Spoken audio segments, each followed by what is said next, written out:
So when I bought the Vfr 1200, one of the main reasons for buying it was that lovely V4 1200 engine. And I've spoke about its performance, and I've spoke a little bit about the sound, but I haven't spoke so much about the concept of the V4 and why it's so sad that, as you know, that Honda no longer make one for a road vehicle. So let's have a little chat about that. So my interest in V4 engines actually goes back well before motorbikes. My experience with motorcycles. My uncle bought a V4 Corsair back in the late 60s, and I was always fascinated by the chunkiness and the compactness of that engine under the bonnet. And then later on, I recall a friend having a V4 Capri, and it lost in that huge bonnet. I was still fascinated by the looks and the idea of that V4 compact engine. But with regard to motorcycles, I've come to the VFR party a little bit late. I had a VFR 750 in the mid-90s for a short time. I was heavily into restoring classics then, and I didn't have it too long. Circumstances just meant that I had to sell it to fund the project. I should have really gone on to that. And then later on, I was just about to buy an 800 VFR, and marriage breakup sort of like stopped that idea. So I'm quite late to the party in 2020 when I bought this. So my mileage on VFR V4s is probably, including this, about 26,000 miles in total. I've ridden a few 750s. I've ridden VF 500 for a short time. That was some classic show. So my experience of the V4s is not as long as some of you guys. I mean, I know from your comments, some of you guys still own a few VFRs and have lived with them for a long time, and perhaps have it running through your blood. So I'm quite late to the party, I suppose. But that doesn't mean to say I'm very affectionate towards the V4, and I still find the V4 engine, really, really fascinating. Ryan F9 did a great piece on one of his shows about why the V4 is a great motorcycle engine. And indeed, Sashiro Honda himself said that he thought the V4 was perfect for motorcycles. So it's a shame then that the Honda have given up on it. And I think the other thing that fascinated me was, with a V4, you tend to get lots of different configurations. If we look at inline fours, apart from the Yamaha cross-plane crank engine, which I like, they all look and sound very, very similar.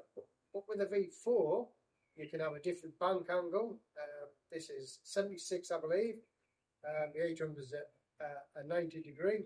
I forget what the imperial is. That's another unusual angle. And you can have different cranks. This is a 360 degree crank with an offset.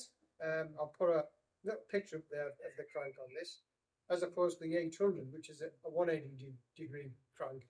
And that's what gives this a different sound to the VFR 800 and 750s, because of that crankshaft.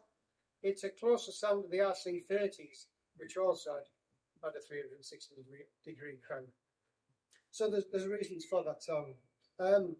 So I've always found that interesting, that there can be the same layout, but can sound so different.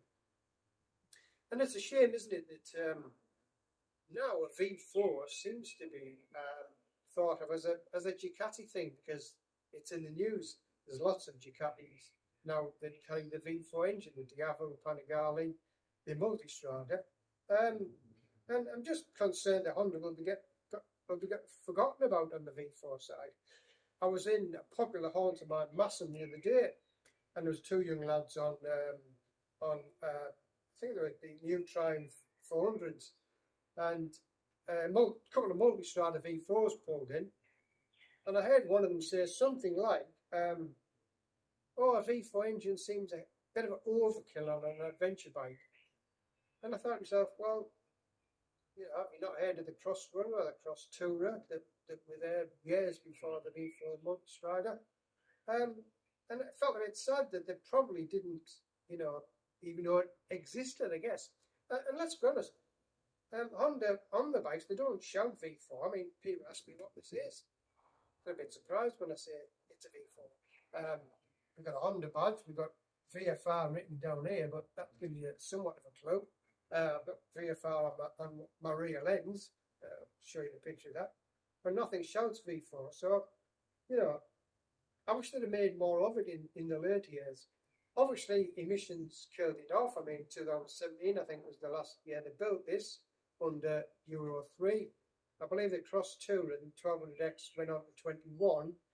They tweaked it a little bit to get it to Euro 4, as with the 800.